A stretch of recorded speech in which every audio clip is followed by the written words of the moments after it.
തെരഞ്ഞെടുപ്പിന്റെ അരങ്ങൊഴിഞ്ഞു. പോരാട്ടം എന്ന വിശേഷണത്തിന് പോലും ഇടം നൽകാതെ വയനാടിന്റെ പ്രിയങ്കരിയായി കന്നി അംഗത്തിൽ പ്രിയങ്ക ഗാന്ധി മുന്നേറിയത് 4,10,931 വോട്ടുകളുടെ റെക്കോർഡ് ഭൂരിപക്ഷത്തിലാണ്. ഇനി വയനാടിന്റെ കൂടെയുണ്ടെന്ന് പറഞ്ഞത് വെറുതെയല്ല എന്ന് വ്യക്തമാക്കുകയാണ് പ്രിയങ്ക ഇപ്പോൾ. ഹിന്ദി, ഇംഗ്ലീഷ്, ഇറ്റാലിയൻ ഭാഷകൾക്ക് പുറമെ തമിഴും അറിയാവുന്ന പ്രിയങ്ക മലയാള പഠനവും ആരംഭിച്ചതായാണ് വിവരം. അപ്രതീക്ഷിതമായി വയനാട് മത്സരിക്കാനെത്തിയതായിരുന്നു രാഹുൽ.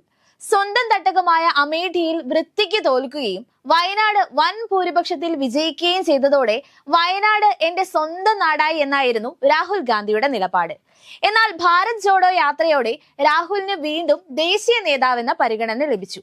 അമ്മയും റായ്ബറേലിയിലെ സിറ്റിംഗ് എംപിയുമായ സോണിയാഗാന്ധി സ്വയം ഒഴിഞ്ഞപ്പോൾ അവിടെ മത്സരിക്കേണ്ടി വന്നു രാഹുലിന്. വയനാട് എന്റെ സ്വന്തം എന്നും വയനാട് വിട്ടുള്ള ഒരു കളിയും ഇല്ലെന്നും പ്രഖ്യാപിച്ച രാഹുൽ വയനാട് തെരഞ്ഞെടുപ്പ് വരെ റായ്ബറേലിയിൽ മത്സരിക്കുന്ന വിവരം രഹസ്യമാക്കി വെച്ചുവെന്നത് സത്യം. തെരഞ്ഞെടുപ്പ് ഫലം വന്നപ്പോൾ റായ്ബറേലിയിലും വയനാട്ടിലും വൻ ഭൂരിപക്ഷം നേടി വിജയിച്ചതോടെ വയനാട് തൽക്കാലം ഉപേക്ഷിക്കാൻ തീരുമാനിച്ചപ്പോൾ പെങ്ങളൂട്ടിയെ വയനാടിന് നൽകി ആത്മാർത്ഥത തെളിയിച്ചു രാഹുൽ ഗാന്ധി.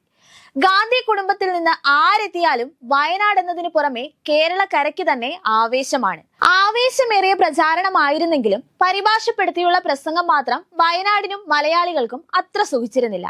അതപ്പോൾ തന്നെ പറയുകയും ചെയ്തിരുന്നു. ജനങ്ങളിൽ ഒരാളായി പ്രവർത്തിക്കാനുള്ള മനസ്സുള്ളത് കൊണ്ട് മാത്രമായില്ലല്ലോ. ജനവികാരങ്ങൾ അതേ അർത്ഥത്തിൽ മനസ്സിലാകണമെങ്കിൽ ഭാഷ കൂടി അറിയണമെന്നത് പ്രധാനമല്ലേ?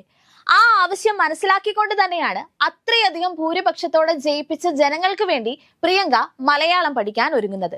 മലയാളം കൂടി വശമാക്കിയാൽ ജനങ്ങളുമായുള്ള ഇടപെടൽ കുറച്ചുകൂടി എളുപ്പമാകും പ്രിയങ്കയ്ക്ക്. മാത്രമല്ല, ഇത്തവണത്തെ പ്രചാരണങ്ങൾ പരിഭാഷ നടത്തിയതുപോലെ ഇനിയുള്ള തെരഞ്ഞെടുപ്പുകളിൽ പരിഭാഷയുടെ ആവശ്യമില്ലാതെ പ്രിയങ്ക മലയാളത്തിൽ സംസാരിക്കുന്നുവെന്നത് വയനാടിന്റെ പ്രിയങ്കരിയായ പ്രിയങ്കയെ ഒരു പടി കൂടി ജനമനസ്സുകളിലേക്ക് ഇറക്കാൻ സഹായിക്കുമെന്നതിൽ സംശയമില്ല. പാർലമെന്റിന്റെ ശീതകാല സമ്മേളനത്തിന് നാളെ തുടക്കമാവുകയാണ്. ഡിസംബർ 20 വരെയാണ് സമ്മേളനം.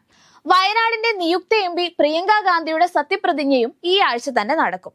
പാർലമെന്റിൽ വയനാട് ഉരുൾപൊട്ടൽ ദുരന്തമായിരിക്കും പ്രിയങ്ക ആദ്യം ഉന്നയിക്കുന്ന വിഷയമെന്ന് സംഘടനാ ചുമതലയുള്ള ജനറൽ സെക്രട്ടറി KC വേണുഗോപാൽ അറിയിച്ചിരുന്നു. വഖഫ് നിയമ ഭേദഗതി, ഒരു രാജ്യം ഒരു തെരഞ്ഞെടുപ്പ് ബില്ലുകൾ ഈ സമ്മേളന കാലയളവിൽ അവതരിപ്പിക്കാനാണ് സർക്കാരിന്റെ നീക്കം. വഖഫ് നിയമ ഭേദഗതിയിൽ സംയുക്ത പാർലമെന്ററി സമിതി റിപ്പോർട്ടും തയ്യാറാക്കിയിട്ടുണ്ട്. ദീർഘകാലം പാർട്ടിയുടെ പിന്നണിയിലും 5 വർഷം സംഘടനാ രംഗത്തും പ്രവർത്തിച്ച അനുഭവമായാണ് പ്രിയങ്കയുടെ പാർലമെന്റ് പ്രവേശം. സംഘടനാ ചുമതല വഹിച്ച UPയിലും മറ്റും നേട്ടമുണ്ടാക്കാൻ കഴിഞ്ഞില്ലെങ്കിലും പാർലമെന്ററി രംഗത്ത് പ്രിയങ്കയ്ക്ക് പുതിയൊരു തുടക്കമുണ്ടാകുമെന്ന് തന്നെയാണ് പാർട്ടി കരുതുന്നത്.